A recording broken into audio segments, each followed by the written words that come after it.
d'avoir une pensée particulière pour deux personnes qui ont, de façon remarquable, impacté positivement ma vie professionnelle et aussi ma conception pour la justice. La première personne est mon maître de stage, qui est Maître Salif Biavogui, avocat au barreau de Guinée, qui, en 2012, m'a reçu en son cabinet, en prestage, qui m'a forcé jusqu'à ce que je sois inscrit sur le tableau. La deuxième personne est un monsieur que j'ai eu à collaborer en son cabinet, qui aujourd'hui n'est plus de ce monde. Il s'agit de Maître Maurice Tokpa Jobelemou, qui a rendu l'âme le 15 juin 2026 et qui doit être enterré le 29 juin à Zérekouré. De ces deux messieurs, j'adresse toute ma gratitude parce qu'ils m'ont quand même impacté et ils m'ont dit c'est quoi la justice. Monsieur le Président, l'affaire qui nous réunit aujourd'hui est sans doute l'une des plus importantes de l'histoire de notre pays. L'affaire du 28 septembre, ces événements ont profondément, Monsieur le Président, marqué la conscience collective. La conscience collective nationale et même mondiale, Monsieur le Président. Ils ont laissé des blessures, des douleurs. Et aujourd'hui, on vous appelle à juger un monsieur pour ces événements. Ce qui reste clair, c'est que personne dans cette salle, Monsieur le Président, Messieurs les assesseurs, qui suit ce procès, ou présentement ou ailleurs, à travers les médias ou les réseaux sociaux, ne peut rester indifférent à la souffrance des victimes. Les victimes, les traces apparaissent sur elles. Les victimes, à les voir passer, à les entendre, on compatit automatiquement à leur douleur. Personne ne peut minimiser ce que ces victimes ont subi, Monsieur le Président. Mais il y a une seule précision à faire. Est-ce qu'on peut ramasser, comme si on partait à la pêche, n'importe qui pour demander qu'il soit jugé pour ces faits ou pour ces événements du 28 septembre? Je dirais non. Et c'est pourquoi, Monsieur le Président, vous êtes appelé à juger ce monsieur. Votre juridiction, très précieuse, est appelée à soutenir le colonel Bienvenu Lama sur son sort face à ces événements douloureux. Comme disait Maître Lama, nous plaidons non coupables à l'entame, parce que ce monsieur ne se reproche de rien. Ces événements du 28 septembre, ceux-là qui ont commis, ceux-là qui les ont commis, ils sont conscients de ce qu'ils ont fait. Et dès que cette histoire est évoquée, tant à travers les médias que devant eux, consciencieusement, ils se reprochent. Mais ce monsieur, Monsieur le Président, ne se reproche de rien. Votre mission, Monsieur le Président, n'est pas de réécrire l'histoire du pays ou de réécrire une histoire hasardeuse. Mais, Monsieur le Président, votre histoire dans cette affaire est de dire le droit. Dire le droit signifie répondre à une question. Une question, savoir est-ce que les preuves que l'accusation a apportées par devant votre tribunal permettent de conclure avec certitude que le colonel Bienvenu Lama est pénalement responsable des crimes qu'on lui reproche. Toute la défense présente tient à la réponse à cette question, Monsieur le Président. Lorsqu'on analyse froidement le dossier de la procédure, Monsieur le Président, loin de toute émotion, loin des slogans, loin de la présomption, une réalité immédiate apparaît.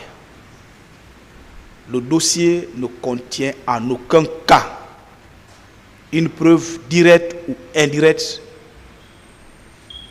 imputable à ce monsieur. Pas du tout. Si ce n'est pas de la présomption, si ce n'est pas des on-dit. Mais avant, Monsieur le Président, je voudrais vous parler de cet homme, le colonel Bienvenu Lama. Parler du colonel Bienvenu avant son statut d'accusé.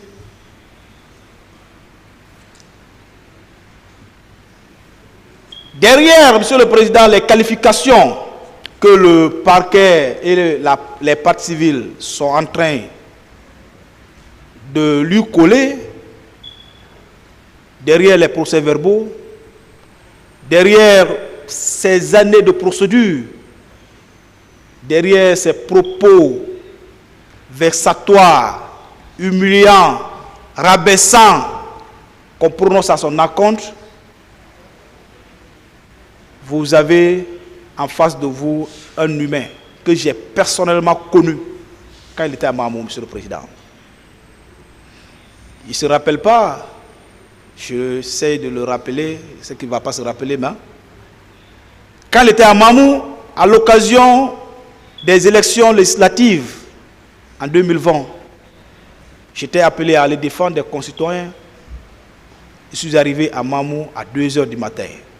À l'époque, M. Sidiki Kamara était procureur de la République. Quand je suis arrivé, toute la zone était barricadée, aucun accès n'était possible. J'ai pu avoir au téléphone un des magistrats qui m'a mis en rapport avec le procureur, qui immédiatement, au téléphone, m'a mis en rapport avec le commandant de la gendarmerie régionale, qui s'est immédiatement rendu à mon service.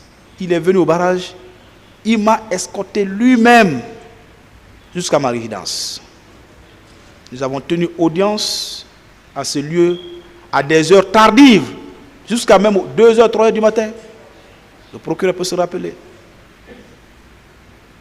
Ce monsieur, quand j'étais prêt à aller à ma résidence, je viens voir le procureur à son bureau. Le procureur l'appelle, il met un homme à ma disposition pour m'accompagner. C'est pour vous dire, Monsieur le Président, que celui que vous êtes appelé à juger, c'est un monsieur qui est au service de tous. Ce n'est pas celui qu'on essaye de caricaturer par devant votre tribunal. C'est un homme qui a servi et qui continue à servir. Comme je l'ai toujours rappelé, ce qui traverse, c'est le destin de la vie. Et ce destin de la vie, il est inévitable. Même si par endroit, certains diront qu'ils ne croient pas au destin.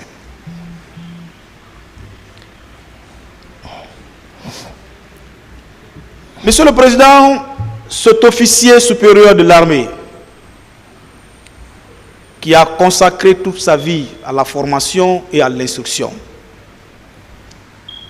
à recevoir le savoir et à le partager. C'est d'ailleurs ce qui lui a amené à l'extérieur du pays pendant plusieurs fois et a donné des cours aux différentes écoles de la gendarmerie. De ses missions, il a été affecté en tant que lieutenant. Je dois rappeler monsieur le procureur qui parlait d'officier supérieur étant à Kaléa, en tant que lieutenant à l'école de gendarmerie de Kaléa pour des fins d'instruction. Et c'était sur recommandation de la coopération française quand il a quitté le Cameroun, où il était allé recevoir des cours d'officier. À son retour, il a été affecté à l'école. Avant même l'avènement du CNDD, c'est ce qu'on ne peut pas vous faire savoir, Monsieur le Président, ça c'était bien avant l'avènement. Il est resté jusqu'à ce que le général Lansana Conté ait rendu l'âme et le CNDD ait pris le pouvoir. Il a été confirmé s'il y a lieu. Il a reçu des élèves, des promotions qu'il a enseignées.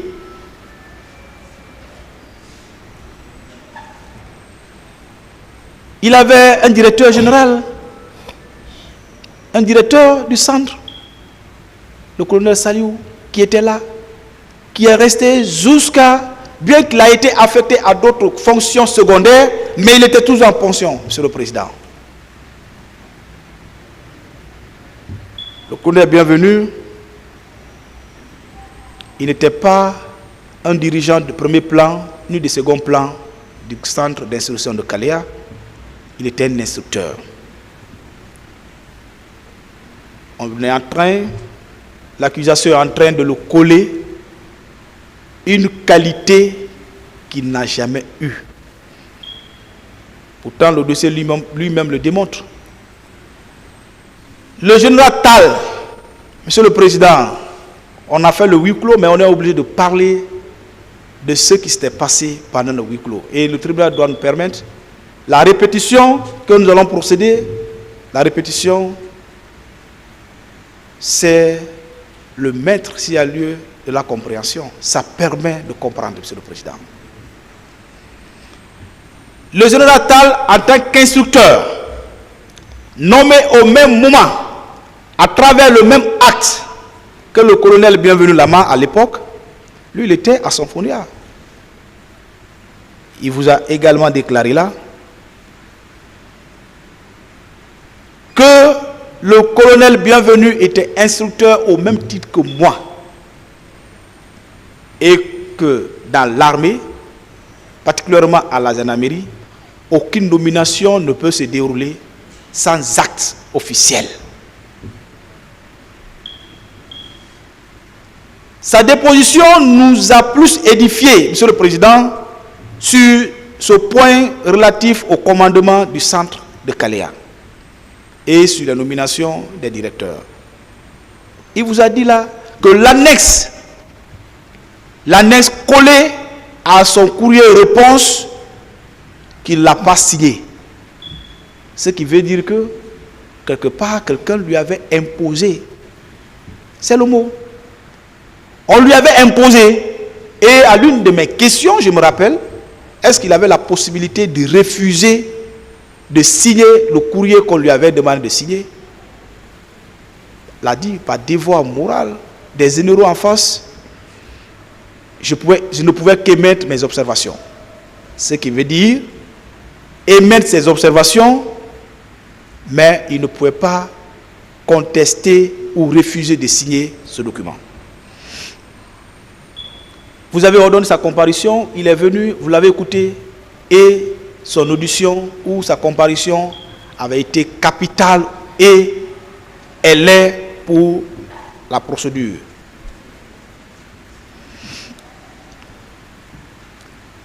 Monsieur le Président, on vous dit qu'au temps du CNDD, qu'il y avait des nominations verbales et que à la RTG on voyait des nominations. Qu'on ne transforme pas notre pays en une république bananière.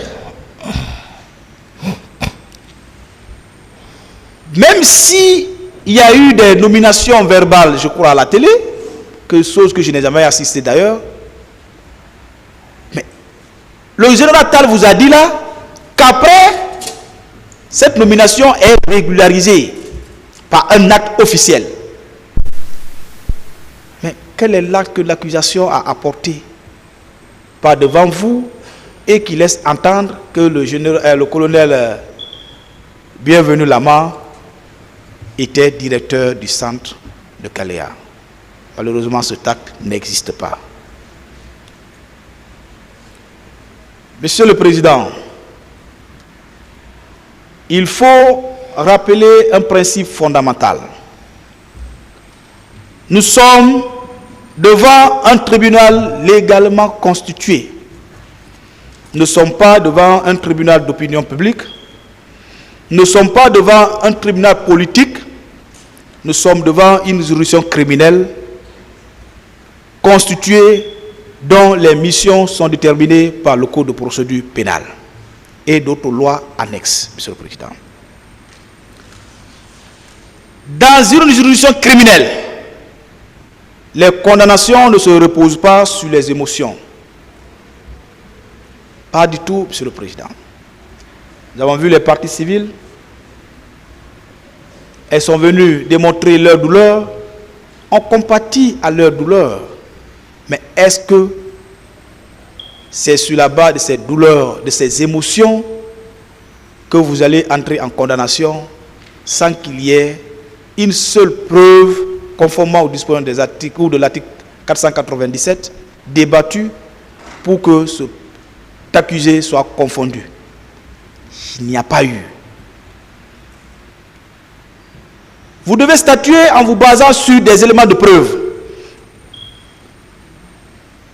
En matière criminelle,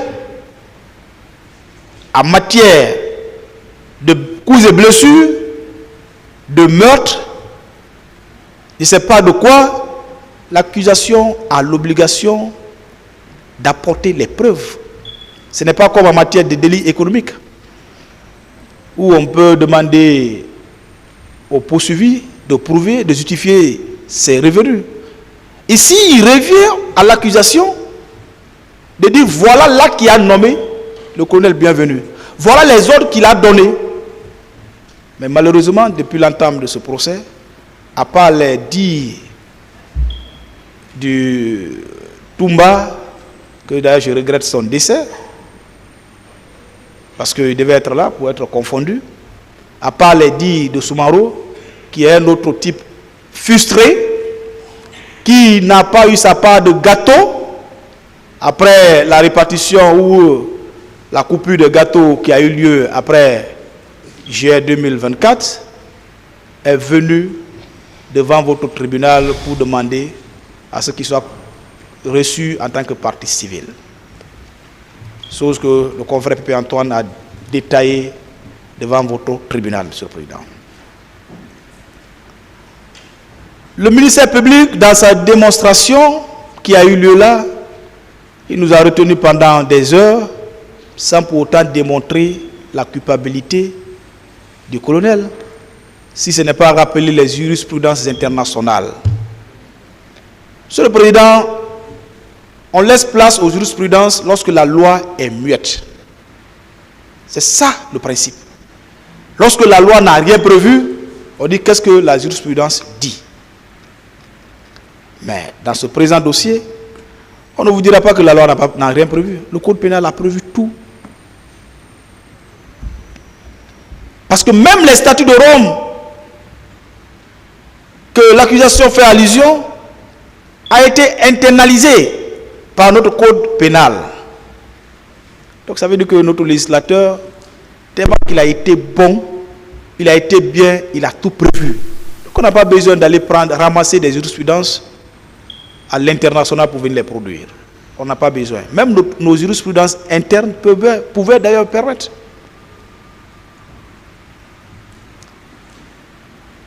L'accusation n'a pas prouvé, n'a pas démontré la culpabilité du colonel Bienvenu.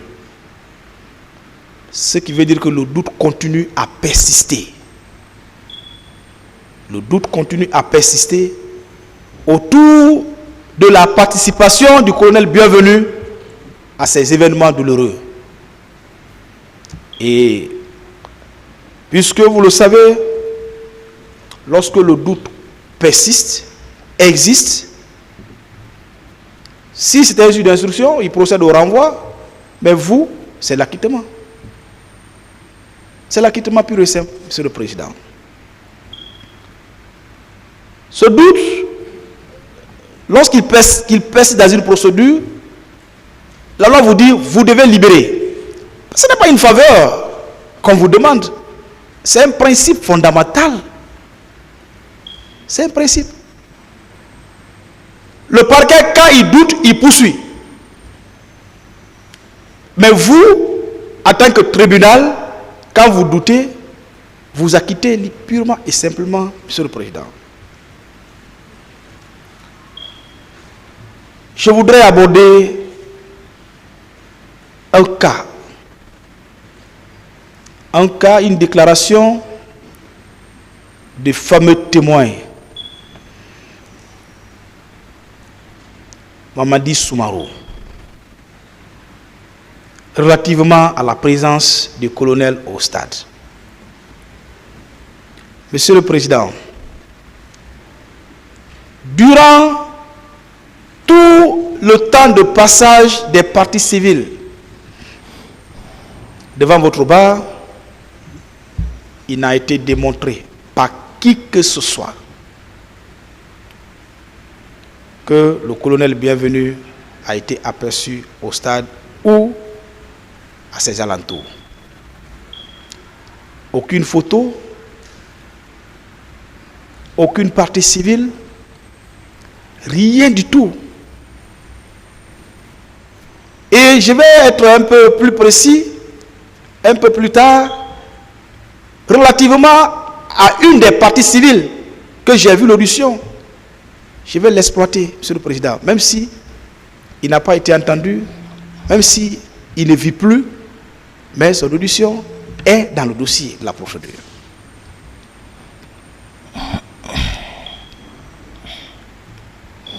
Cette idée, cette thèse de Kaléa, quand est-ce qu'elle est venue? Pas pourtant, à quelques jours, je peux dire 2 mois après les événements du 28 septembre, le commandant Toumba, paix à son âme, a déclaré sur les ondes de RFI avec le journaliste Olivier Roger. Il a bien déclaré que les gens qui sont venus au stade pour perpétrer les massacres étaient venus du camp Siam, le centre d'instruction de l'armée de mer. Il a bien dit. Ce camp, ce centre ne doit pas passer inaperçu pendant votre délibération, Monsieur le Président. La déclaration que nous avions écoutée ici de M. Toumba Diakité, quand il était en fuite à Dakar, ne doit pas passer inaperçu. Parce que c'est sur la base de cette déclaration qu'il a été condamné par l'ancienne composition. Et je suis d'ailleurs fier parce que vous faisiez partie de cette composition. Vous saviez ce dossier, mais le parquet fait semblant. Il sait ce qui est dans ce dossier. Il fait semblant. Il agit comme les toits d'araignée qui laissent les grosses mousses passer. C'est exactement ça, les actes du parquet. Sinon, le colonel Bienvenu n'a pas été le seul qui avait été dénoncé ici. Des gens ont dénoncé le général Konaté, mais puisque lui, il est plus fort que le parquet n'a rien fait. Hein. Et même les parties civiles, par rapport à la première ordonnance de renvoi qui avait fait objet de recours, Maître Amidou Bari est là. Ils ont relevé appel parce que le général Konaté n'a pas été renvoyé devant le tribunal. Qu'est-ce que le parquet a fait de ça?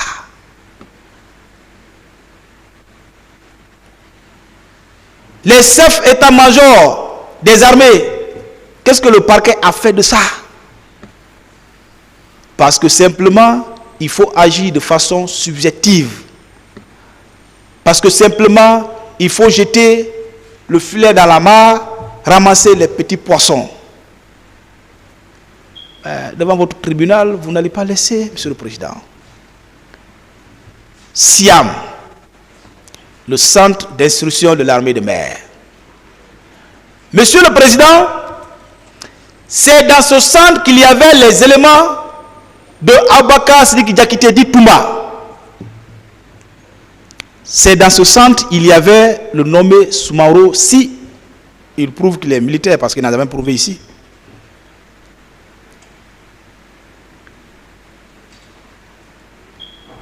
Il a déclaré, à moins de 2 mois des événements, et là l'information était encore fraîche. C'est à ce moment qu'on pouvait mieux constituer les faits. Parce que même le stade était encore fermé. Il y avait encore des éléments qui pouvaient permettre à un juge ou à un procureur de rétablir les faits, de reconstituer les faits. Touba a déclaré et il a été condamné sur ça. Après son arrestation, quelques jours après, le général Konaté a fait une sortie sur les médias, dont la radio Espace, pour dire qu'on est en train d'accuser Toumba. Voilà, ceux qui étaient venus au stade sont venus de Kaléa. C'est là Toumba change de veste. Comme pour dire, votre version que vous avez tenue en 2009, sur les médias avec RFI, vous ne devez plus la tenir parce que elle vous arrange pas. Elle risque d'accuser vos éléments qui y étaient. Elle risque de les mettre en difficulté. Donc changeons de camp, allez-y à Kaléa. Le parquet a essayé de rappeler un fait que j'ai aimé, Monsieur le Président. Le parquet a dit qu'après les événements, que des éléments ont bénéficié d'une récompense en grade. Effectivement, je suis d'accord avec le parquet. Après les événements du 28 septembre, des éléments ont bénéficié d'un avancement en grade. Je suis d'accord avec lui. Nous avons la décision qui est produite dans le dossier de la procédure. Il s'agit, Monsieur le Président,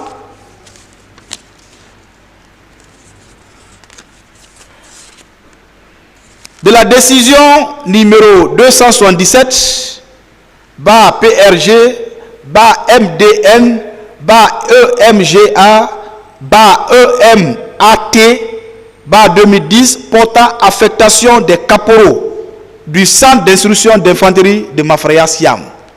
C'est eux qui avaient bénéficié des avancements. Et là, juste quelques mois après les événements.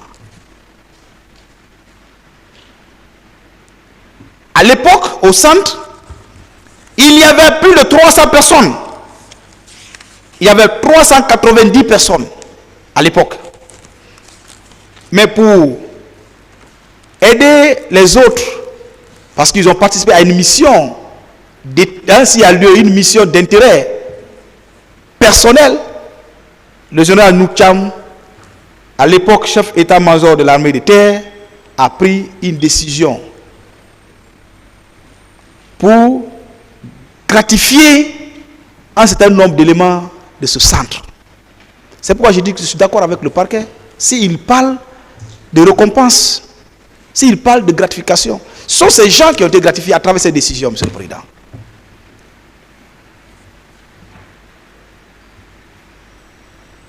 Donc, il fallait, puisque ça n'arrangeait plus le commandant Toumba et ses hommes, il faut désormais tourner le volant de Siam, il faut aller à Kaléa.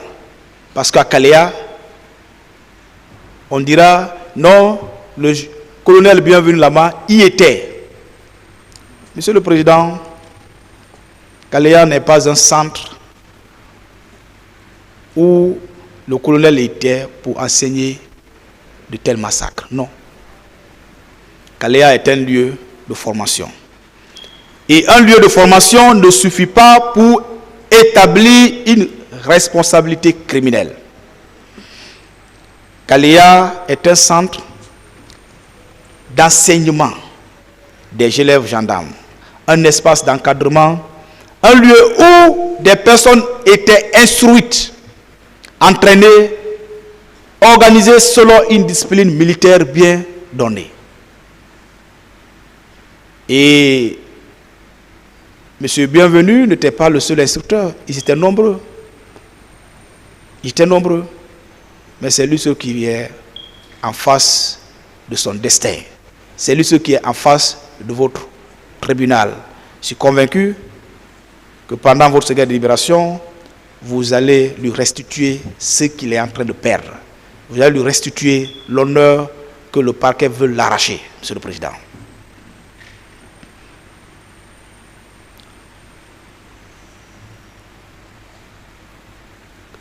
Bienvenue, directeur du centre. D'après l'accusation soutenue par Komanda Toumba et Soumaro. Mais vous avez écouté le témoin le plus plausible, qui est le général Tal. Et avant lui, Monsieur le Président, pendant le premier procès, parce que j'avais pris part, le général Baldé, il avait comparu. Il avait comparu, les vidéos sont encore disponibles, quand on lui avait posé la question de savoir est-ce que le colonel Bienvenu Lama était le directeur du centre de Kalea. Il a dit qu'il n'a jamais proposé, il n'avait jamais nommé le colonel Bienvenu comme étant directeur de Kalea. Tal est venu confirmer la même chose. Pourquoi on veut attribuer au colonel Bienvenu la thèse de directeur, la qualité de directeur? Parce que le parquet sait, sans cette qualité, il est fauché. Sans cette qualité, il ne peut rien. Sans cette qualité, sa thèse est nulle. C'est exactement ça.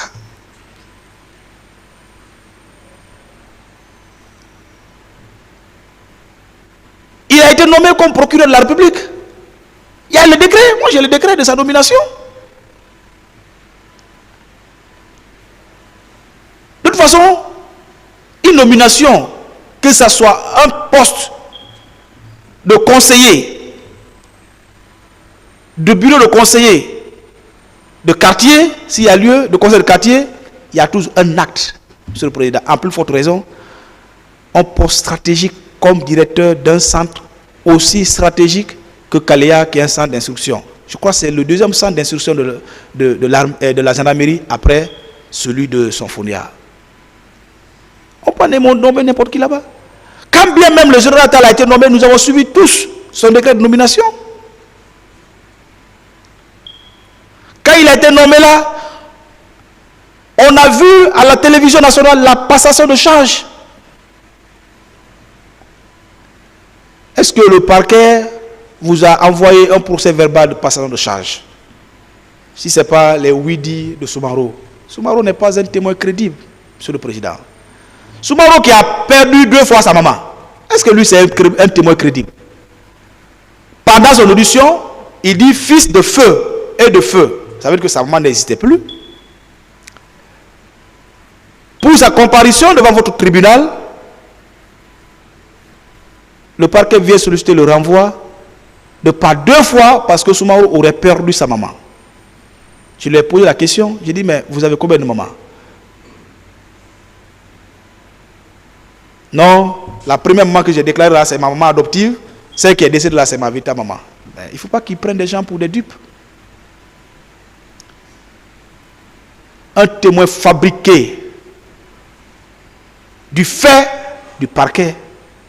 C'est pourquoi d'ailleurs, si vous prenez le procès verbal d'audition anonyme, que M. Zézé aura l'âge suffisant, le temps de développer. Sur ce procès verbal, vous ne verrez que la signature d'un seul substitut. Le substitut Amadou Diallo n'a pas accepté de signer, pour des raisons qui sont propres à lui. Et le procureur sait pourquoi le substitut Amadou Diallo n'a pas signé ce procès verbal. Parce que consciencieusement, il a vu que c'était contraire à sa déontologie. Mais lui a accepté de signer.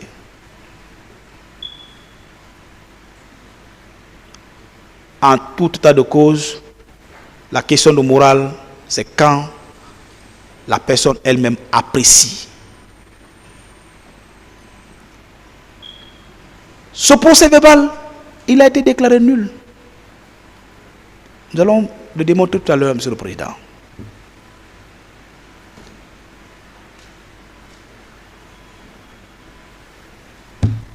On vous parle de 300 personnes qui seraient venues de Kaléa. C'est Soumaoro toujours qui tient cette thèse. Il a le temps de dire que c'était 300 personnes qui ont été citées, mais il n'a pas le temps suffisant de prouver, de dire qu'il ne reste que le registre à travers lequel ces 300 personnes avaient été enregistrées.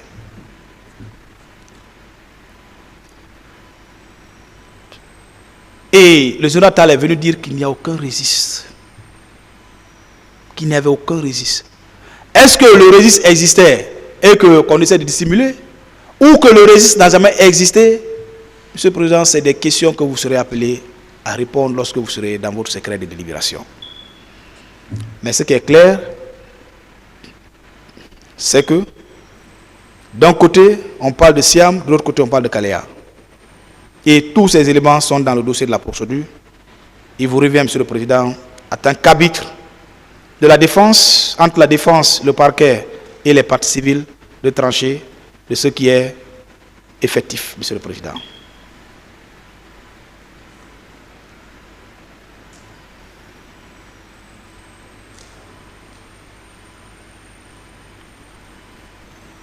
Sur la responsabilité de commandement, on essaye où on veut imputer au colonel Bienvenu cette thèse de responsabilité de commandement. J'ai entendu hier une des parties civiles dire que les auteurs principaux sont déjà condamnés. Donc il sera superflu de laisser le colonel Bienvenu partir. C'est le président. Pas parce que des gens ont été condamnés, et d'ailleurs même la décision là n'est pas définitive. Je suis convaincu que toutes les parties ont fait appel, même les parties civiles avaient fait appel. Est-ce qu'une telle décision peut servir de fondement? De toute façon, elle n'est pas encore une jurisprudence. La jurisprudence, c'est une décision qui est sans recours. Qu'est-ce qui laisse dire même que cette décision ne pourra pas être infirmée en appel, Monsieur le Président? Ce monsieur qui était instructeur, on est en train de confondre le rôle d'un instructeur à celui d'un directeur. En termes clairs, peut-être pour le parquet, l'instructeur c'est un enseignant. Moi j'enseigne. Maître Amidou enseigne, Maître Bari enseigne, Maître Sadissi Moulimounou enseigne. Est-ce que les universités dans lesquelles nous intervenons, nous avons le pouvoir de prendre la parole comme étant les recteurs ou les fondateurs ou les administrateurs? Je dirais non. Quand je vais à la fac pour intervenir, mon calendrier est bien planifié, je n'ai même pas besoin d'aller à la direction, je viens, je donne mes cours, je quitte. C'est ça un instructeur. Le colonel Bienvenu n'avait que le plan d'enseigner. Il vient en classe, il enseigne et il quitte. Et l'enseignant ne peut pas intervenir à toutes les étapes. Il intervient sur un cadre bien déterminé, une matière bien définie, une heure bien définie. Si c'est 2 heures, il vient dans les 2 heures, il quitte, pour laisser la place à d'autres enseignants de venir, ou pour laisser la place aux élèves de se reposer. Mais on est en train de vous faire croire que le fait d'être instructeur, ça vaut pour que le lien entre le supérieur hiérarchique et l'infraction commise ou les infractions commises soit établi. Monsieur le Président, si c'est ça, à partir de ce procès ou à partir des réquisitions du parquet, beaucoup d'officiers arrêteront d'intervenir dans les centres en tant qu'instructeurs. Parce que cette réquisition du parquet décourage. Ça décourage les gens à partager leur savoir. Ça décourage les gens à aller vers les élèves dans des cours.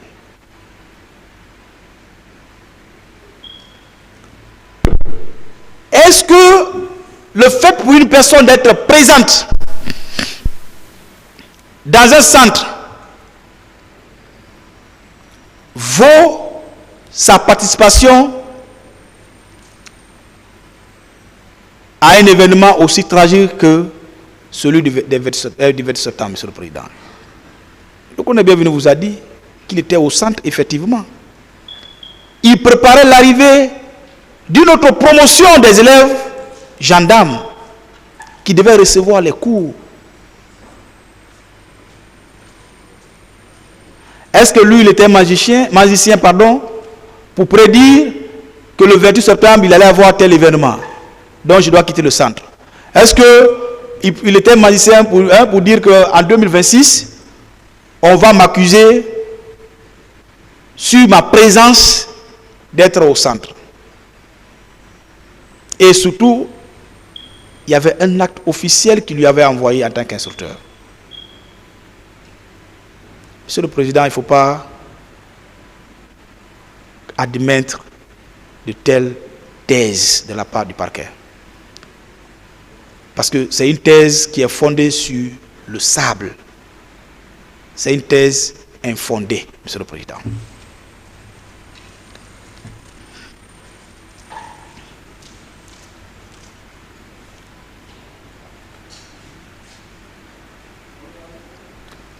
Monsieur le Président, sur ce qui est d'une des parties civiles, je l'avais dit là, cette partie civile n'a pas comparu, pas devant votre tribunal. Elle n'a pas été auditionnée ici, parce qu'elle n'est plus. Je suis resté à fouiller mon dossier, j'ai vu son audition. C'est feu Jean-Marie Doré, Monsieur le Président. Le parquet a vu son audition, il a fait semblant de ne pas l'exploiter. Jean-Marie Doré n'est pas n'importe qui dans l'organisation des manifestations du 28 septembre. Il était d'ailleurs le porte-parole des forces vives. C'est de chez lui les manifestants sont partis. Je suis dans son procès verbal d'audition. À Dixine, c'est de chez lui, les leaders sont partis au stade. Jean-Marie Doré a déclaré, Monsieur le Président, beaucoup de choses.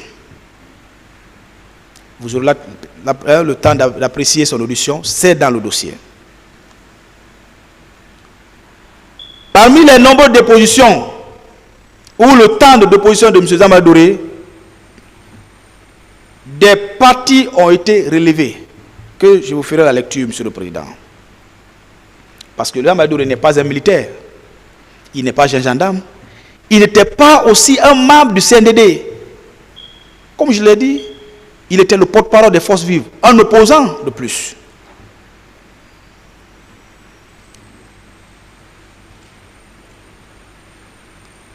Feu Jean-Marie Doré a eu à identifier ceux-là qui les avaient agressés au stade.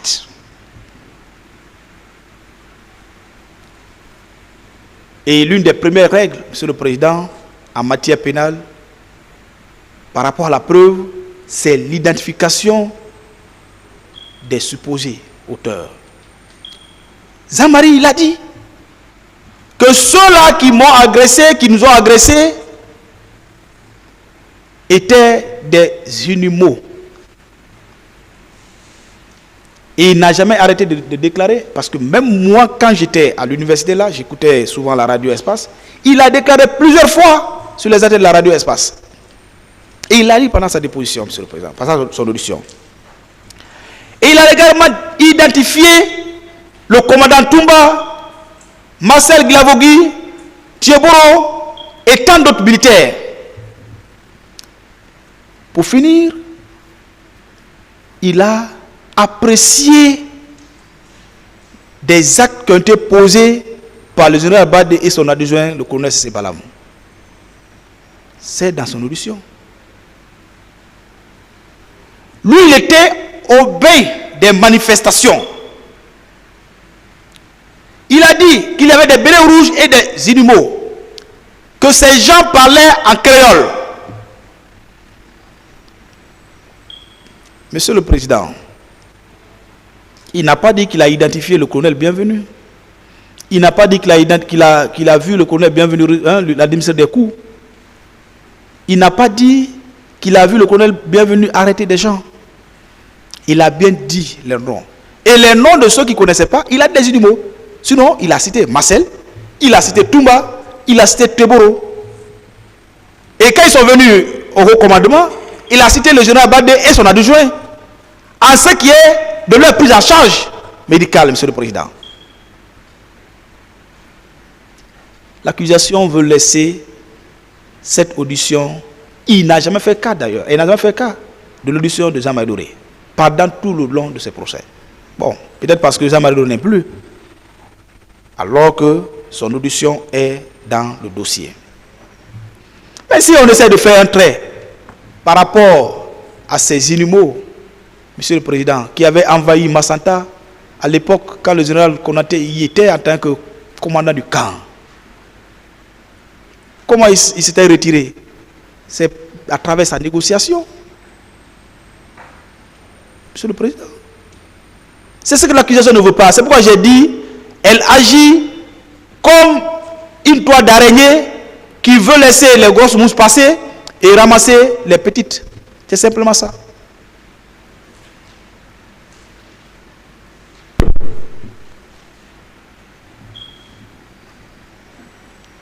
Monsieur le Président, la thèse du parquet est assise sur une thèse, sur un tas de sable qui à tout moment peut s'effondrer. Mais il faut forcément se replier, se retrancher sur un côté qui est celui de Kaléa. Parce que là-bas, on sait que le colonel Bienvenu était en tant qu'instructeur.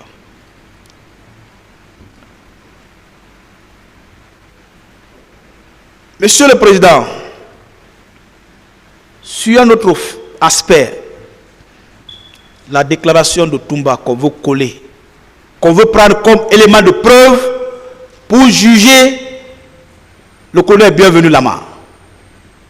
Monsieur le Président, il ne faut pas que le parquet pense que nous sommes des dupes. Un accusé qui a été condamné à travers une décision de justice pour des faits du 28 septembre, des crimes du 28 septembre, on prend sa déposition et on vous fait de ça un élément de preuve contre le colonel Bienvenu Lama. Mais ça, c'est du jamais vu. C'est du jamais vu, Monsieur le Président. Qu'est-ce que le parquet fait de la loyauté des preuves? En tout cas, une telle attitude est déloyale, Monsieur le Président. Ça porte atteinte aux droits de la défense. Quelqu'un qui est condamné, qui est reconnu coupable, acteur principal d'un massacre, on prend sa déclaration, on vous fait de ça un moyen de preuve pour poursuivre quelqu'un d'autre. Ça ne doit pas vous distraire, Monsieur le Président. Je vous connais de votre sérénité. Ça ne doit pas vous distraire. Feu Toumba a refusé toute confrontation avec le colonel Bienvenu. Le procès verbal de carence est dans le dossier de la procédure. Le parquet était présent quand on devait procéder à leur confrontation à la même centrale. Ils ont envoyé, le juge d'instruction a envoyé une garde pénitentiaire. Feu Toumba est allé dire à cette garde qu'il ne vient pas. On a envoyé le régisseur. Il lui a dit qu'il ne venait pas. Le juge lui-même est allé le chercher. Il sait ce qui s'est passé là-bas. Le parquet devait avoir cette honnêteté de rappeler cela.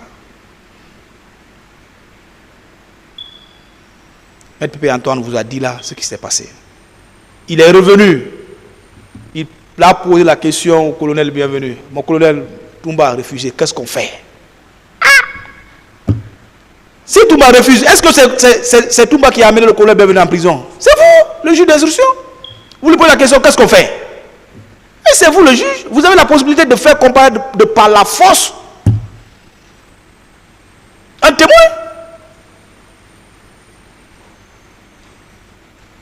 Le colonel lui a dit, monsieur le juge, c'est vous le juge. Le procureur est là, prenez les dispositions nécessaires. Le procureur dispose de toutes les forces.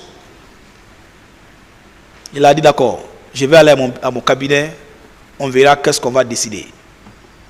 On verra ce qu'on va décider, c'est l'ordonnance de renvoi qu'on jette à la figure, monsieur le président. Alors que le colonel Bienvenu insistait à une confrontation entre lui et le commandant Toumba, qui par endroit a demandé pardon au colonel. Le colonel est un homme de foi. C'est un homme de foi. C'est la haine qui a dirigé cette action, monsieur le président. Le cœur a pris le dessus de la raison dans ce dossier. On n'a pas voulu apprécier les déclarations faites. Mais l'histoire, on ne peut pas falsifier l'histoire d'un peuple. On ne peut pas la falsifier. Quel que soit, une personne sortira un jour, dire voilà ce qui s'est passé. Voilà ce qui s'est passé au stade. C'est pourquoi chaque fois je dis au colonel, prenez votre mal à patience, du courage. Ce qui lui est arrivé, ça va passer.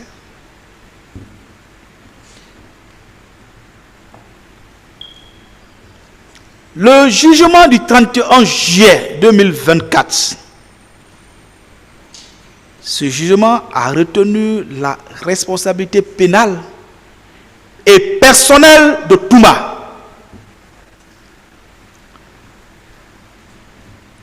Il a reconnu Toumba comme étant un acteur principal des massacres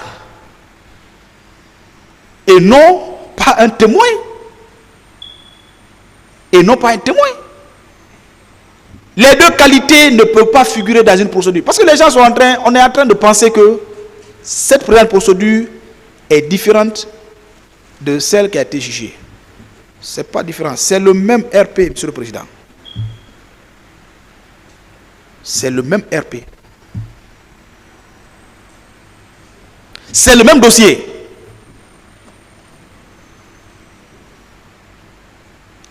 C'est la même information qui a été suivie depuis 2010 jusqu'en 2017, qui s'est étalée jusqu'en 2024, monsieur le président. On ne peut pas penser que c'est deux dossiers différents. Non, c'est le même dossier. Toumba ne peut pas être témoin d'une part et condamné de l'autre part. Ce n'est pas possible. Un témoignage monté, un témoignage fabriqué du fait du parquet pour simplement suyer ce monsieur. S'il y a un homme dans cette salle qui connaît ce monsieur, c'est le procureur de la République. Il le connaît personnellement pour l'avoir servi pendant des années. Il connaît la moralité de ce monsieur. Il connaît son professionnalisme. Il sait qui est ce monsieur. Est-ce que c'est un hors-la-loi? Parce que dans l'armée, il en existe. Mais ce monsieur ne l'est pas. Aucune attestation de désappréciation n'a jamais été faite à son encontre depuis qu'il est gendarme. Et c'était d'ailleurs une des réponses du colonel Tal ici. Il dit qu'il connaît le colonel Bienvenu parce que c'est son ami. Il connaît le niveau de ce monsieur. Mais, comme j'aime toujours le rappeler, c'est son destin. Comme un monsieur de la Révolution me l'a rappelé pendant l'agression portugaise, son ami a été interpellé 2 jours avant l'agression portugaise, mis en prison. 2 jours après, l'agression a eu lieu, ils sont venus dans leur quartier, ils ont tué tout le monde. Il a dit voilà, si vous étiez dehors, peut-être vous serez même dedans. Le destin de l'homme, Dieu ne fait rien pour rien. Peut-être c'était pour l'éviter par rapport à quelque chose. Et je suis convaincu, Monsieur le Président, que vous allez le libérer, vous allez lui restituer son honneur qu'il est en train de perdre.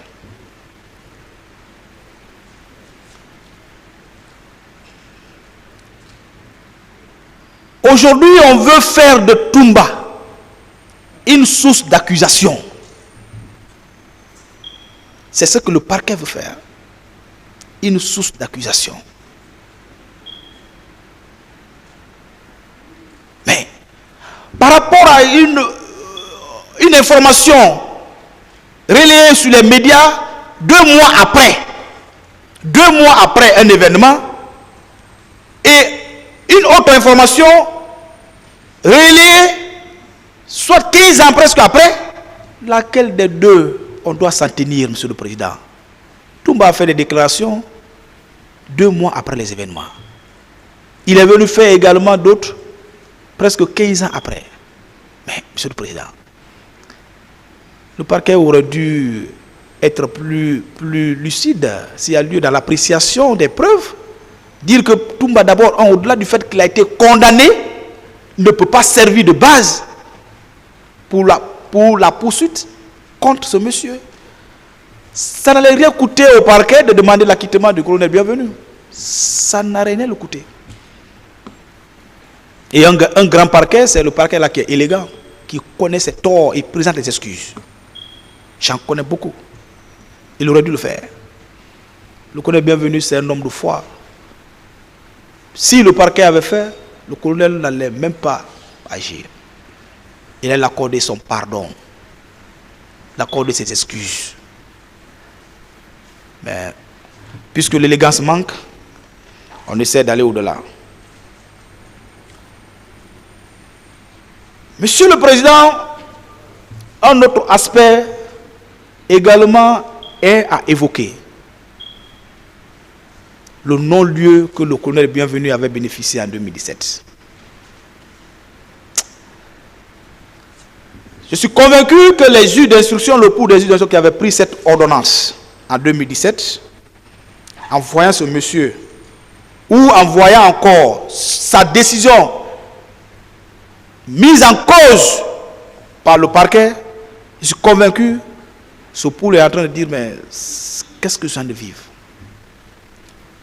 Un pouls d'instruction qui a travaillé quelque temps juste après l'événement, qui a reçu toutes les parties, qui s'est rendu au stade du 28, Monsieur le Président, et un autre qui vient travailler 10 ans après. Il faut prendre laquelle des deux ordonnances au sérieux. Monsieur le Président, le colonel Bienvenu a bénéficié d'un non-lieu au même titre que le général Mathurin Bangoura. Parce qu'il faut le dire, il n'était pas le seul. Cette décision a fait objet de recours jusqu'à la Cour suprême.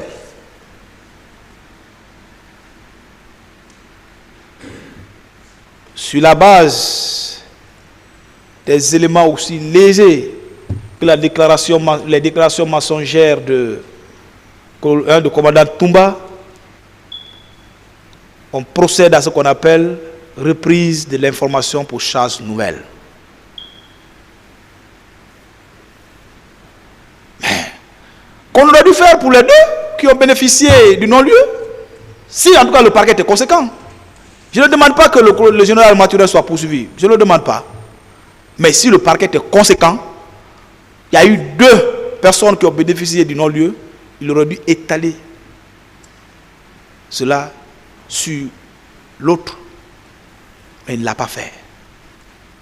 Comme pour dire, écoutez, c'est le colonel bienvenu, donc je vais le poursuivre.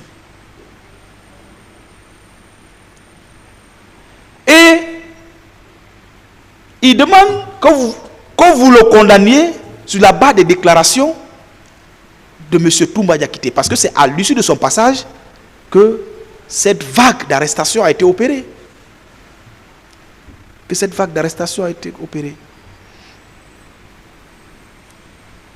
C'est Maïsra que je salue leur professionnalisme. Je parle du pôle de juge d'instruction qui a rendu l'ordonnance en 2017, a mené une instruction minutieuse, Monsieur le Président. Donc on est bien venu sous contrôle judiciaire, au même titre que beaucoup de gens. Beaucoup de gens. Pourquoi il a bénéficié de non-lieu? Un seul élément lui a permis de bénéficier de non-lieu. C'est la déclaration de Toumba sur RFI. Mais on ne peut pas mettre aujourd'hui en cause cette déclaration.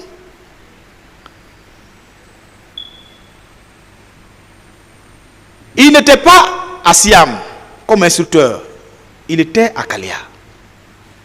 Toumba dit que ceux-là qui sont venus au stade pour perpétrer le massacre avec lui, avec la garde présidentielle, sont venus de Siam. C'est pourquoi il a bénéficié du non-lieu. Et le colonel bienvenu n'a jamais varié de sa position depuis l'entame de cette procédure contre lui et tant d'autres. Les mêmes déclarations tenues en 2010, 2011, 2012 sont les mêmes tenues, Monsieur le Président, depuis 2022. Qu'est-ce qu'on veut de ce monsieur? Qui le veut? Il ne faut pas qu'on prenne la main du parquet pour attraper un serpent. Ce n'est pas possible.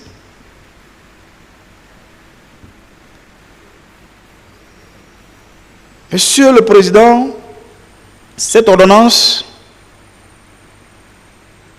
il est bien indiqué qu'il n'y avait de charge, aucune charge contre le colonel bienvenu et le général Mathurin Bangoura. C'est indiqué dans l'ordonnance de 2017.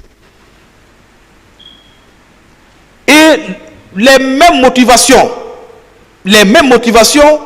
que les juges d'instruction ont menées, ce sont les mêmes propos s'il y a lieu que le général est venu répéter ici, en ce qui est de la qualité des directeurs.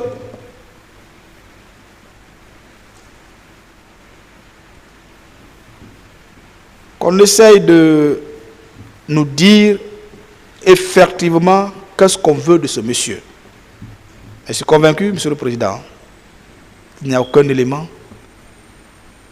et vous allez la quitter, Monsieur le Président. Pourquoi vous allez la quitter?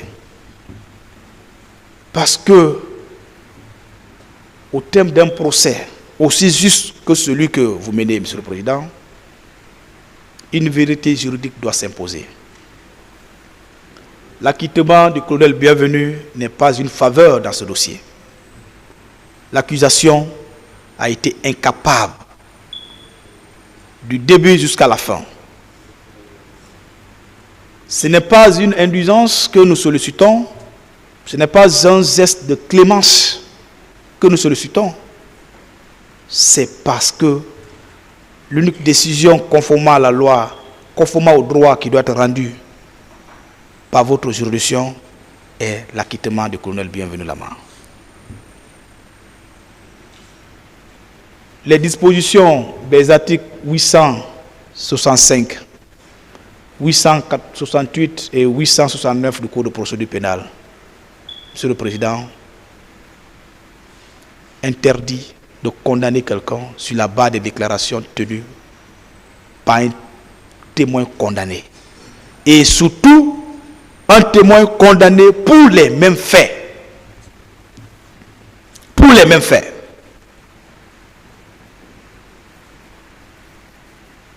Toumba est condamné, poursuivi, condamné. On prend sa décision, sa déclaration, et on veut faire de ça un élément de preuve, Monsieur le Président. Qu'il vous plaise, Monsieur le Président, d'acquitter le colonel Bienvenu Lama, parce que, conformément aux dispositions de l'article 544 du Code de procédure pénale, aucune charge ne lui est imputable. Aucune charge. On ne dit pas qu'il n'y a pas eu massacre au 28. Mais qui a massacré? Qui a mis les moyens à la disposition des auteurs? Ce n'est pas lui, Monsieur le Président. C'est pour toutes ces raisons, Monsieur le Président, nous vous prions également de rejeter cette demande d'enrichissement illicite sollicité par les partis civils qui, en désespoir de cause, ont monté une entreprise, s'il y a lieu, parce que ce procès était un fonds de commerce pour elles. Je compatis à la douleur si elles ont été victimes. Parce que moi, je suis convaincu que les véritables victimes de ces événements sont celles qui avaient été reçues pendant le premier procès, Monsieur le Président. Les secondes sont venues parce qu'elles ont vu des sous distribués par l'État. Ah non, non, non, c'est une bonne entreprise, il faut aller s'enrichir là-bas. J'ai même vu d'autres au tribunal de Dixit la dernière fois s'attaquer entre eux devant le tribunal, en procès. Un format là qui ne peut pas prospérer. Il faut qu'on ait peur du péché. Il faut qu'on ait peur du péché. Qu'on demande que le colonel soit condamné à des sommes aussi farfelues que... C'est pas possible. Il n'y a aucun lien entre le colonel Bienvenu Lama et les infractions poursuivies. Rien. Si la victime, elles ont été déjà indemnisées. Celles qui sont dans ce dossier ne sont que des commerciales, Monsieur le Président. C'est des gens qui ont des entreprises et qui cherchent à s'enrichir. C'est pour ces raisons, nous vous prions, Monsieur le Président, de bien vouloir prendre acte de l'audition du colonel de Feu Marie Doré, l'audition du général Tal et celle du général Ibrahim Badé, Monsieur le Président, en ce qui est de la qualité des directeurs attribués au colonel Bienvenu Lama. Prendre acte de toutes ces déclarations faites, les plaidoiries présentées et celles en cours, l'acquitter purement et simplement conformément aux dispositions de l'article 544 du Code de procédure pénale, débouter les parties civiles de leur demande de réparation de prétendus préjudices subis. Et, Monsieur le Président, pour finir, je demanderai à Dieu, le grand architecte de l'univers, de bien vouloir vous guider pendant votre secret de libération. Je vous remercie. Oui. Maître Muriel.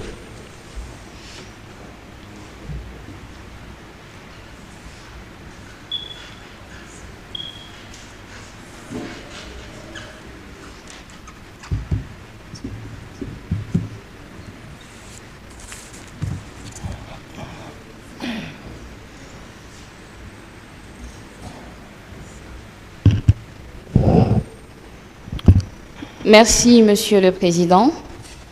Honorables assesseurs, je vous remercie pour la sérénité avec laquelle vous avez conduit ces débats et j'espère que cette sérénité sera toujours de mise lorsque vous entrerez en délibération pour cette procédure. Monsieur le Président, Messieurs les assesseurs, au sortir des événements tragiques du 28 septembre 2009, un pool de juges d'instruction a été mis en place à l'effet de faire une information relativement aux faits perpétrés au stade du 28 septembre 2009. Le 11 juin 2011, le colonel Bienvenu Lama, ici présent, ainsi que d'autres, a été placé sous contrôle judiciaire. Au sortir de cette information, une ordonnance a été entreprise de renvoi et de non-lieu partiel, et ce non-lieu partiel profitait au colonel Bienvenu Lama et au général Mathurin Bangoura. Cette ordonnance, entreprise par le pool des juges d'instruction, a connu toutes les voies de recours admises par le Code de procédure pénale en la matière.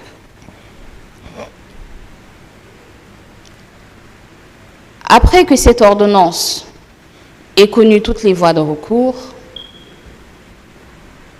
en 2022, le procès commençait.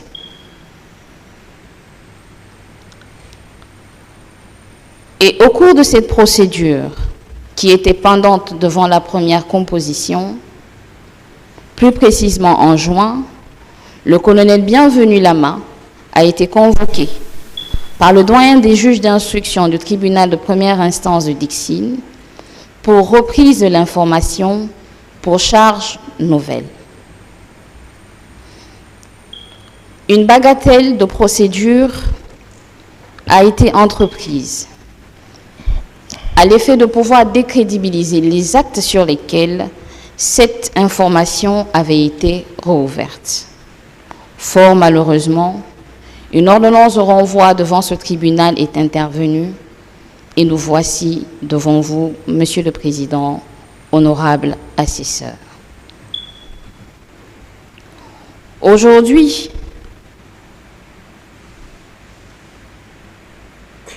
à l'écoute du parquet et des parties civiles, on vous demande de condamner le colonel Bienvenu Lama pour des faits qui sont mentionnés sur votre chemise. Je vais faire une économie de temps pour ne pas les citer.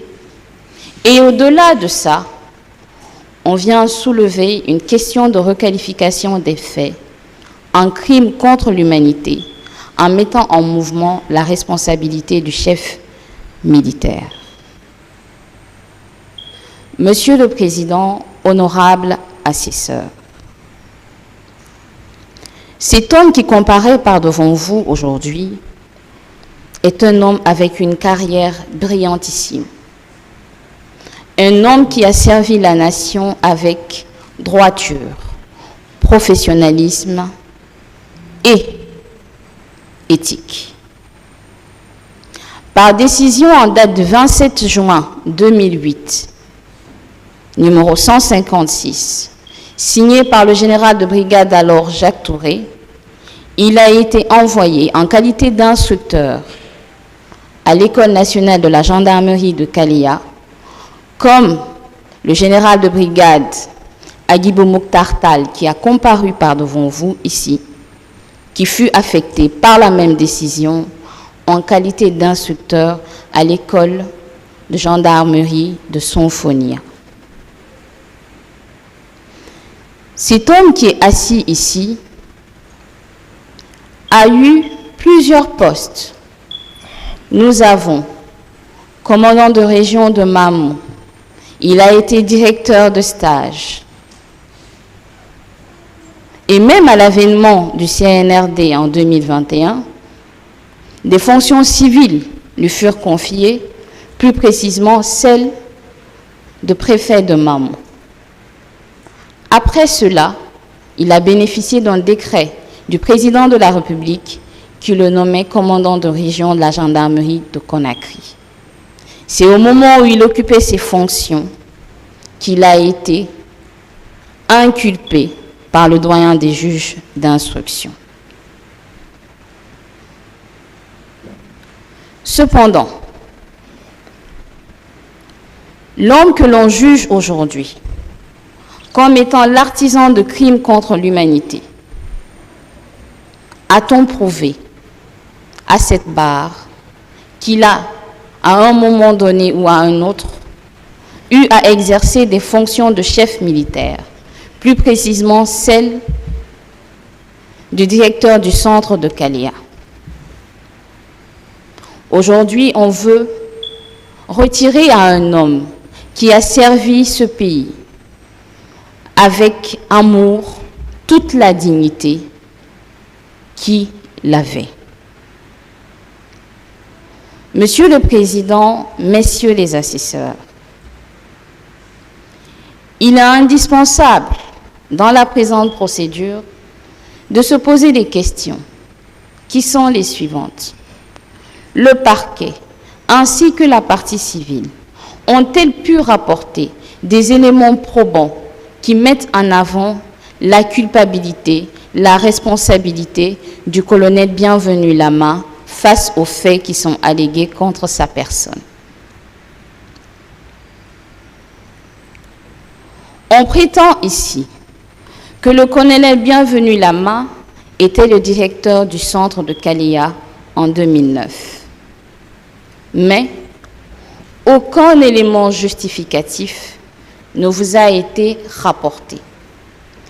Il est versé au débat la décision numéro 156 que j'ai évoquée tout à l'heure, signée par le général de brigade Jacques Touré, précisément le 27 juin 2008, avant l'avènement du CNDD au pouvoir, le nommant comme instructeur au centre de Kaléa. S'il a été nommé instructeur au centre de Kaléa le 27 juin 2008 par le général de brigade Jacques Touré, à la suite du général de brigade Jacques Touré, c'est le général Ibrahima Baldé qui a pris la tête de la gendarmerie nationale. Or, l'un de mes précédents confrères ici vous a lu une correspondance de janvier 2009 émanant du général Ibrahima Baldé qui envoie le colonel Bienvenu Lama pour une formation au Cameroun à Oawe.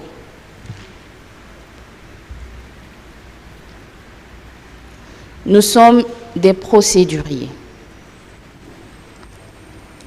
Lorsque vous affirmez qu'une personne a perpétré des actes en qualité de directeur, surtout pour l'accusation, vous avez l'obligation de rapporter le document écrit qui atteste qu'à ce moment précis, il avait cette qualité. Nous avons entendu dans cette salle qu'au moment du CNDD, les nominations pouvaient être faites de façon orale, mais elles étaient concrétisées par un acte administratif. La nomination d'un directeur ne peut nullement résulter de présomption, ne peut nullement résulter de murmure. Cette nomination doit reposer sur un acte administratif diffusé sur toutes les ondes et accessible à tous. Or, les preuves qui ont été détaillées et par l'accusation ainsi que la partie civile sont des preuves qui sont très fragiles. Vous avez la décision numéro 156 du 27 juin 2008 du général de brigade Jacques Touré qui est versée au dossier de la procédure.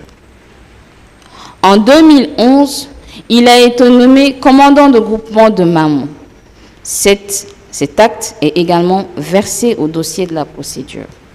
En 2015, il est nommé directeur de stage de cours des commandants d'unité et de gendarmerie territoriale de l'École nationale de gendarmerie de Sonfonia. Cet acte est versé au dossier de la procédure. En 2021, il est nommé préfet. En octobre 2021, il bénéficie d'un décret où il est nommé commandant de région de la gendarmerie de Conakry. Ces actes sont versés au dossier de la procédure. Pourquoi? De toute sa carrière, même le poste qui a été l'un des postes les plus éloignés de Conakry, celui de Koubia, ces éléments ont pu être retracés.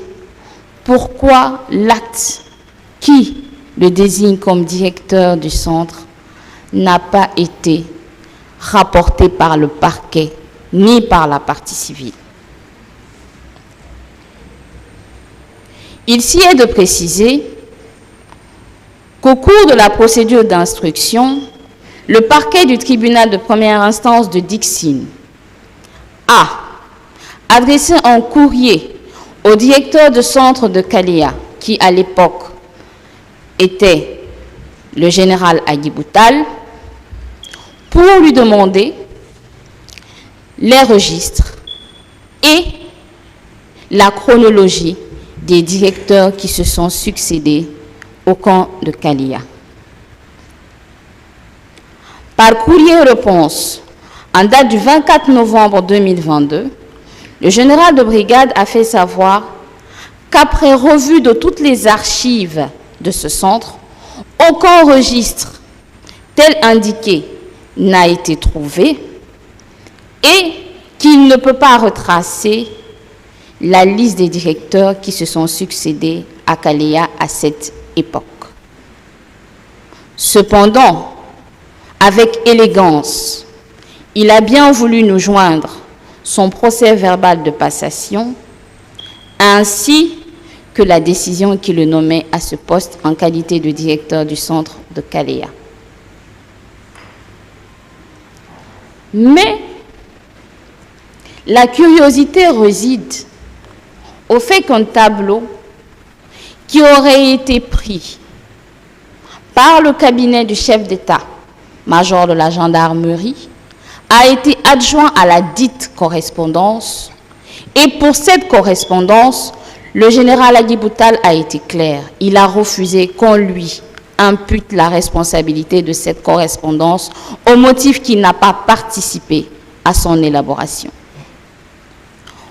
Au sein de ce tableau, le nom du colonel figurait comme étant directeur du centre de Kaléa en 2009. Cependant, ils n'ont pas joint l'acte qui le nommait en qualité de directeur. Ils n'ont pas joint le procès verbal de passation de service comme l'exigent les usages au sein de la gendarmerie nationale. Ce qui sous-entend que ce tableau a été fait sur la base d'éléments qui ne peuvent retenir l'attention du tribunal. Parce que si le général Tall a eu l'élégance de joindre sa décision de nomination, son procès verbal de passation, pourquoi ceux qui ont établi le tableau n'ont pas joint la décision ou l'arrêté ou le décret qui nommait le colonel Bienvenu Lama comme directeur du centre de Kaléa et le procès verbal de passation qui devait être pris en ce sens? Au-delà de l'aspect administratif qui a été dégagé, le parquet a fait comparaître son témoin, M. Mamadi Soumaoro. Et nous avons compris dans les réquisitions du parquet que les propos de M. Mamadi Soumaoro étaient pour eux le Saint Graal. Or, ce n'est pas le cas. M. Mamadi Soumaoro a dans son procès verbal, son prétendu procès verbal de témoin placé sous anonymat, dit qu'il aurait été arrêté sous ordre du colonel Bienvenu Lama avec son ami Moussa Keïta, qu'ils auraient été torturés à cause des ordres que le colonel ici présent aurait donnés. Cependant, lorsqu'il a comparu par devant cette barre, une toute autre vérité a vu le jour.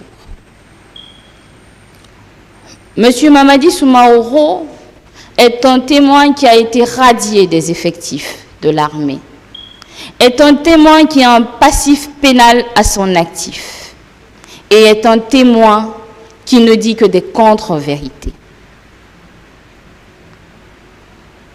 Parce que son ami Moussa Keïta, qui a été son compagnon de malheur, selon lui, était l'un des éléments du camp Siam.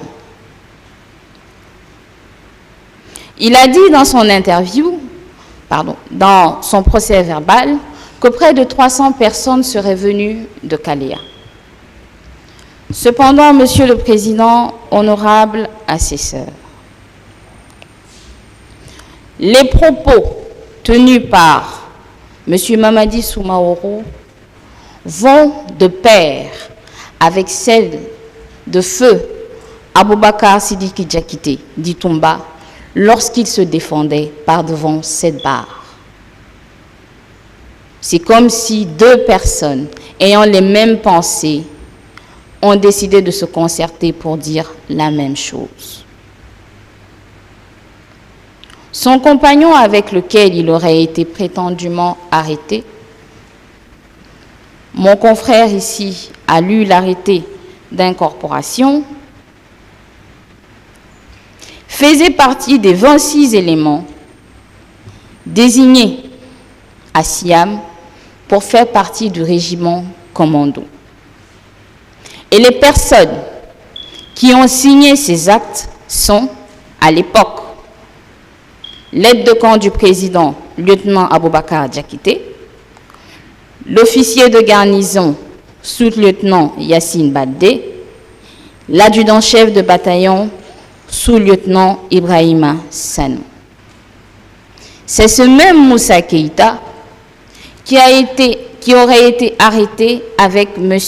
Mamadi Soumaoro, sous les ordres du colonel Bienvenu Lama. Mais ce que M. Mamadi Soumaoro a refusé de vous dire à cette barre, c'est qu'il n'a pas été arrêté sous les ordres du colonel Bienvenu Lama. Il a été arrêté avec M. Moussa Keïta quand Feu Toumba Diakité avait pris la fuite après les événements du 3 décembre 2009. Parce que c'était leur élément sûr. Et lui-même, il le dit dans son procès verbal, qu'il a connu Toumba Diakité et qu'il était son guérisseur.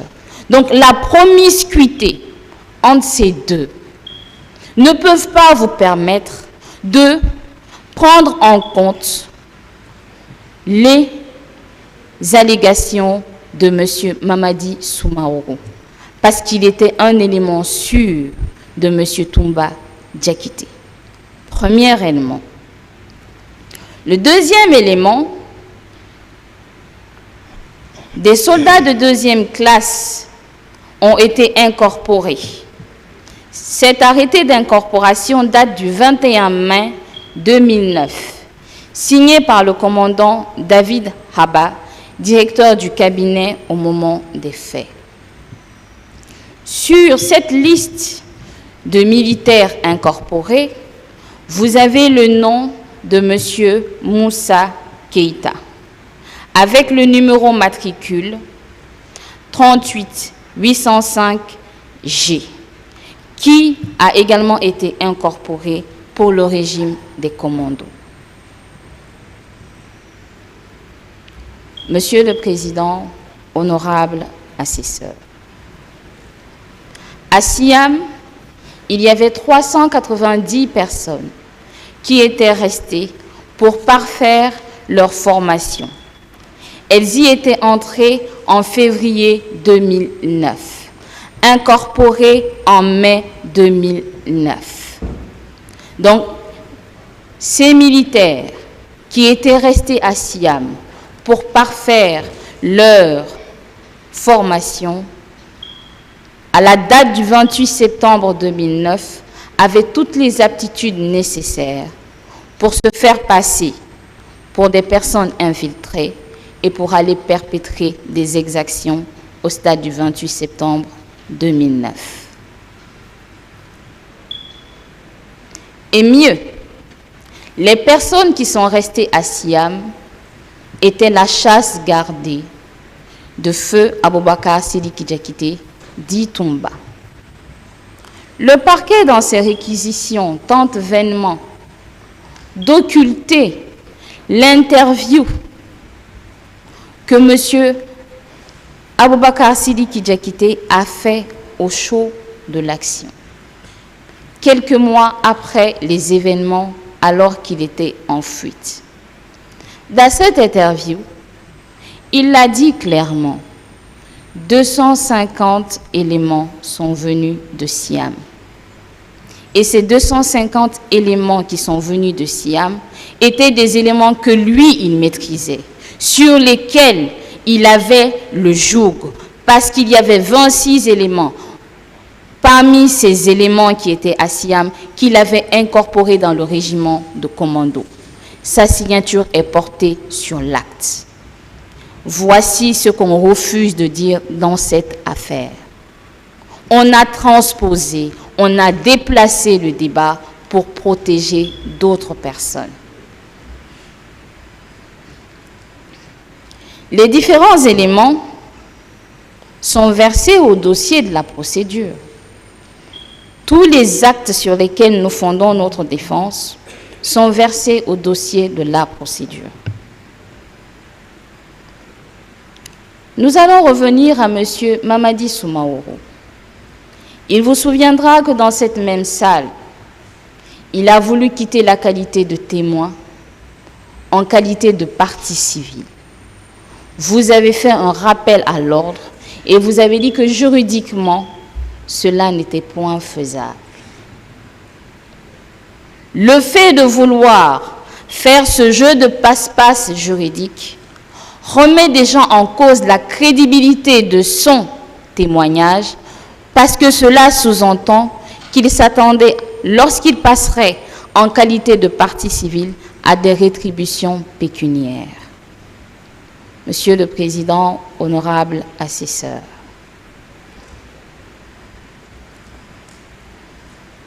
l'on vous dira que c'est le témoin clé, mais un témoin clé qui, à la barre, a dit clairement qu'il n'a eu qu'un entretien avec des magistrats, qu'il n'a pas signé un procès verbal et qu'il n'a pas été écouté sur procès verbal. Ce qui sous-entend que l'acte qui a fait qu'on a repris cette procédure est un acte vicié de tous bords. Parce que si celui qui aurait été prétendument entendu s'est assis à cette barre et a dit qu'il n'a pas été entendu sur procès verbal par des magistrats, que c'est juste un entretien qui a lieu, qui n'a pas dépassé 20 minutes, cela sous-entend que l'acte qui a permis de reprendre cette procédure est un acte vicié de bout en bout. Et M. Mamadi Soumaoro, lorsqu'il a comparu à cette barre, n'était pas stable et cohérent dans ce qu'il disait. Les propos contenus dans le soi-disant procès verbal de témoins placés sous anonymat et les propos contenus dans le procès verbal d'interrogatoire par devant le doyen des juges d'instruction, les propos sont disparates. Vous le constaterez lorsque vous compulserez le dossier et que vous allez vous retirer dans le secret de votre délibération.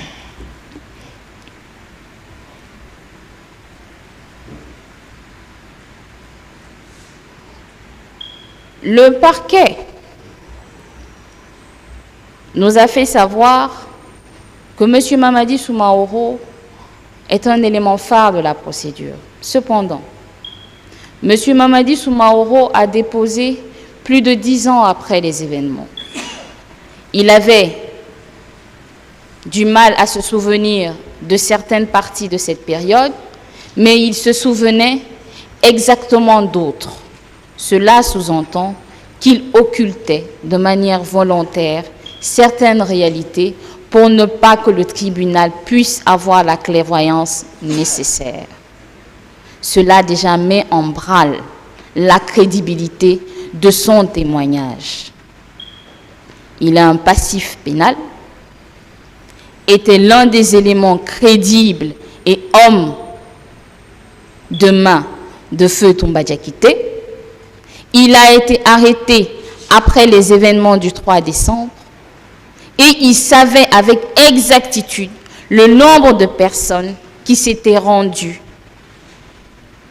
au stade du 28 septembre pour perpétrer des exactions.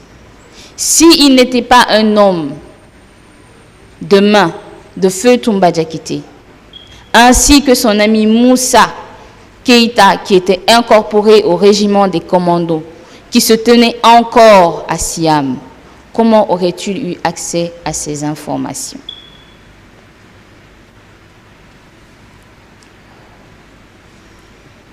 Monsieur le Président, honorable assesseur, on vous demande aujourd'hui de condamner le colonel Bienvenu Lama pour les infractions contenues dans l'ordonnance de renvoi et en requalifiant les faits en crime contre l'humanité. Mais qu'est-ce qu'un chef militaire?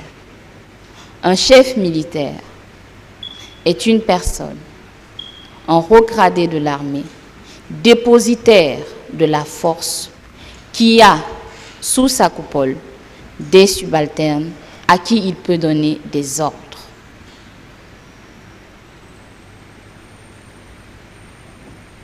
Les actes versés au dossier de la procédure n'ont nullement démontré que le colonel Bienvenu Lama, ici présent, avait la qualité de directeur du centre de Kaléa.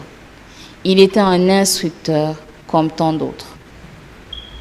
Si, à travers la décision numéro 156 du 27 juin 2008, on a pu tirer, selon les présomptions, qu'il serait le directeur du centre de Kaléa, à travers cette même décision, on pourrait tirer que le général Agui Boutal, qui avait été nommé en qualité d'instructeur par la même décision, était également le directeur de centre de Sonfonia. Mais ce n'est pas comme ça que ça se passe. Les dispositions de l'article 497 du Code de procédure pénale sont claires. On nous dit qu'il y a la liberté relativement à l'administration de la preuve. Mais le juge ne peut fonder sa décision que sur des éléments qui lui ont été rapportés et qui ont été contradictoirement débattus par devant lui. Dans la présente cause, il n'y a que des présomptions qui vous ont été rapportées. On a dit qu'il était le directeur du centre. Il n'y a pas d'acte administratif. On a dit qu'il a donné les ordres. Personne n'était là pour vous dire qu'il l'a vu donner des ordres. Et aucune des parties civiles, lorsqu'ils se sont relayés à cette barre, n'ont pu vous confirmer que le colonel Bienvenu Lama, ici présent, aurait donné des ordres ou qu'elles auraient entendu dire qu'il aurait donné des ordres à l'effet de perpétrer les exactions qui sont intervenues au cours des événements du 28 septembre 2009. Monsieur le Président, honorable assesseur. la loi pénale est d'interprétation stricte. Pour que vous puissiez entrer en condamnation contre une personne, il faudrait que des éléments tangibles, probants et irréfutables vous aient été rapportés à l'effet de pouvoir entrer en condamnation contre cette personne. Aucun élément ne vous a été rapporté. Le témoin qu'on a brandi comme étant le Saint Graal a été incapable de maintenir sa déposition et mieux est un témoin qui n'était pas du tout vouable, avec des antécédents notoires avec la justice, une radiation au sein de l'armée et une possibilité pour lui pour pouvoir avoir une rétribution pécuniaire. Parce que on a oublié dans ce procès de soulever un point. Un témoin est celui qui a vu, qui a vécu. Mais à la confrontation ici à la barre, il a été incapable de dire avec exactitude sur quoi il se fondait pour dire que le colonel Bienvenu Lama était le directeur du centre de Kaleya. Et mieux, il savait que les recrues venaient de Siam, parce que son ami, son compagnon de malheur, était là. Ils ont été arrêtés tous les deux. Ils ont préféré déplacer le débat relativement à des personnes qui ont fait 8 mois au camp en formation. Ceux-là avaient les aptitudes nécessaires. Mais protégeant certaines personnes, ils ont refusé de vous dire la vérité. C'est ça, ce dossier. Et pour protéger certaines personnes, un innocent comparaît par devant vous. Un innocent comparaît par devant vous. Comme le disait Voltaire, il vaut mieux hasarder de sauver un coupable que de condamner un innocent. Il a maintenu les mêmes propos. Depuis l'entame de la procédure en 2011, jusqu'ici, sans scier, sans qu'une virgule n'ait changé. Cela sous-entend qu'il y a de la constance et qu'il y a de la vérité dans ce qu'il dit. Un procès pénal n'est pas un procès de présomption. Un procès pénal est un procès au cours duquel des éléments sont rapportés, discutés pour asseoir la religion du tribunal. Nous ne nions pas qu'il y a eu des exactions au cours des événements du 28 septembre 2009. Mais est-ce que ces exactions sont imputables au colonel Bienvenu Lama? Je vous réponds par la négative, c'est non. Il n'était pas directeur du centre, il n'était pas chef militaire et il n'a participé à aucune planification. Pour asseoir la conviction du tribunal, au cours des débats avec l'ancienne composition, le général de brigade Ibrahima Baldé a comparu par devant cette barre. Il a été clair dans ses propos, les vidéos sont encore disponibles sur YouTube. Il a dit que le colonel Bienvenu Lama n'a jamais été directeur du centre de Kaleya. On vous a dit, dans les réquisitions du parquet, que le colonel Bienvenu Lama était souvent au camp Alpha Yaya. Le président Moussa Dadis Camara, lorsqu'il comparaissait à cette barre, à l'une des questions de l'un de ses conseils a été clair, qu'il ne connaissait pas le colonel Bienvenu Lama en 2009.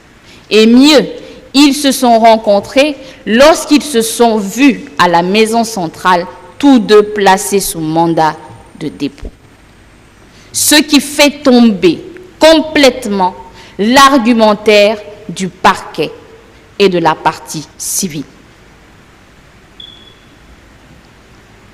On dit que vous êtes complice, on dit que vous avez participé. Mais l'un des principaux auteurs à l'époque des faits relaie devant la presse nationale et internationale qu'elle ne vous connaissait pas au moment des faits.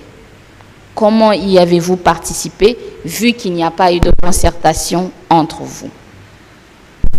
Monsieur le Président, honorable assesseur, sur la base des éléments que j'ai exposés devant vous,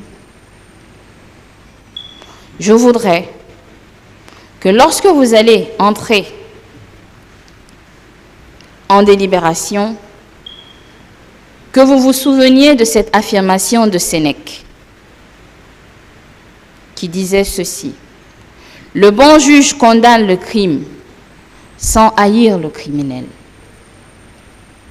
À travers cette assertion, on voudrait vous dire que quelle que soit la personne que vous avez en face de vous, vous avez l'obligation de garder une impartialité. Vous avez l'obligation de garder à l'esprit que le procès pénal est équitable.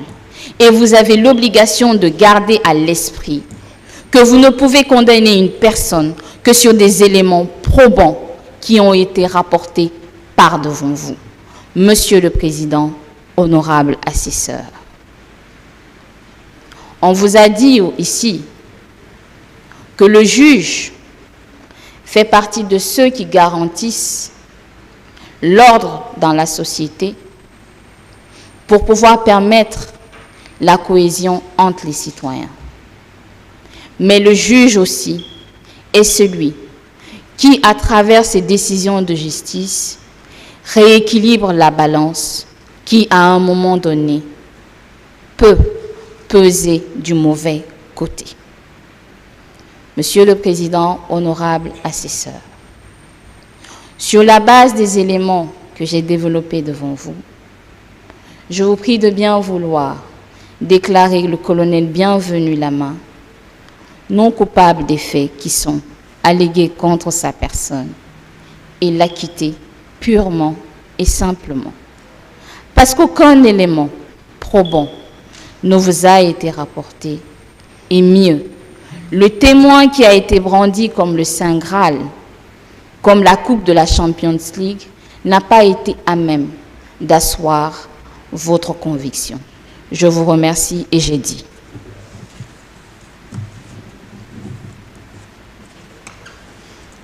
Maître Zézé est prêt? Ça prendra assez de temps parce que les 17 heures passées déjà.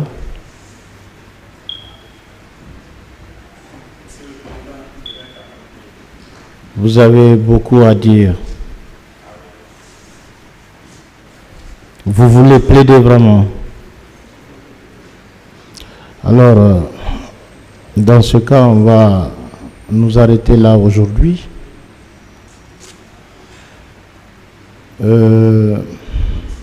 On va renvoyer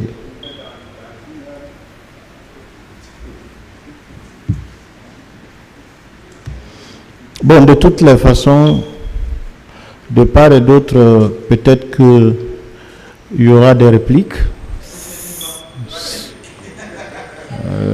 Voilà. Donc, on va nous arrêter là aujourd'hui. Le lundi, on va se retrouver, Inch'Allah, et les plaidoiries vont continuer. Colonel, bienvenue. Rejoignez le box.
Le tribunal renvoie l'affaire au 29 juin 2026 pour la suite des plaidoiries.